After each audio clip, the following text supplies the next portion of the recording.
I wasn't even ready for this setup, but we have this working. Okay, hold on, let me see.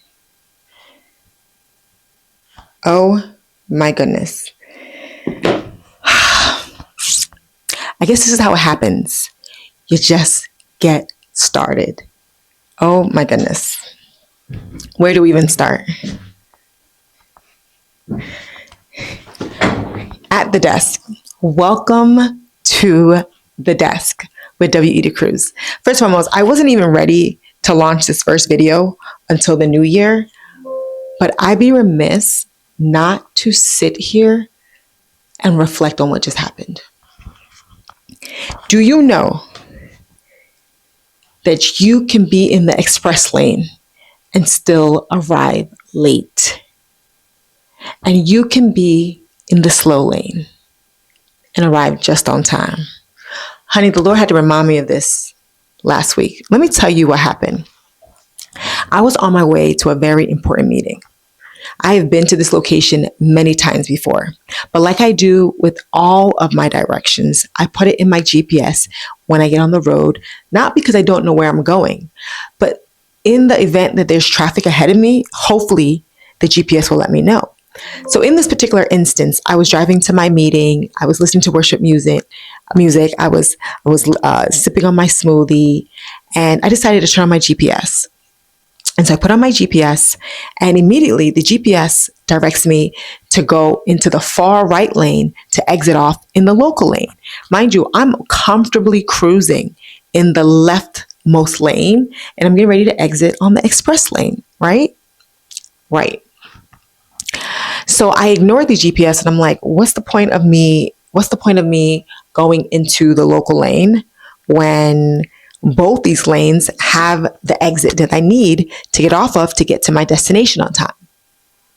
Little did I know, as I was driving on the express lane, I get to my exit and it is completely blocked. There's ambulances, there's police cars, there's no way through that exit. And so I peeked over the divider and I looked in the local lane, and it's wide open. The exit is wide open. And in that moment, I began to think, oh my goodness, this is what the GPS was trying to have me avoid. And so I had to bypass my exit, go down 2 miles past my exit, get off on a random exit, make a U-turn, join back on the freeway in order to exit. And as I was getting to my destination, I noticed that I had arrived about 5 minutes later than I had intended. And so I arrived late. And I thought to myself, like, oh, it doesn't really matter.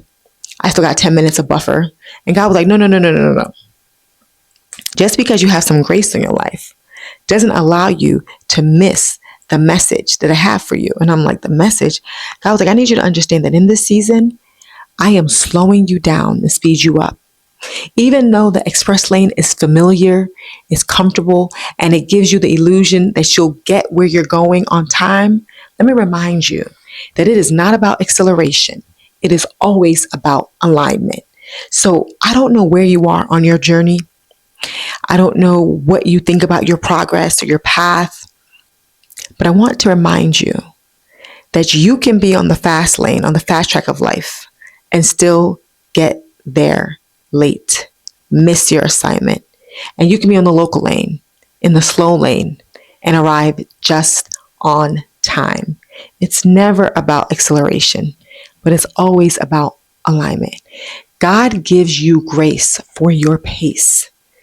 And that's why you'll always, in spite of what people say, that's what will allow you to win your race. So be reminded today that if the GPS, if the Holy Ghost is directing you on the slow lane, understand that He's directing you for alignment.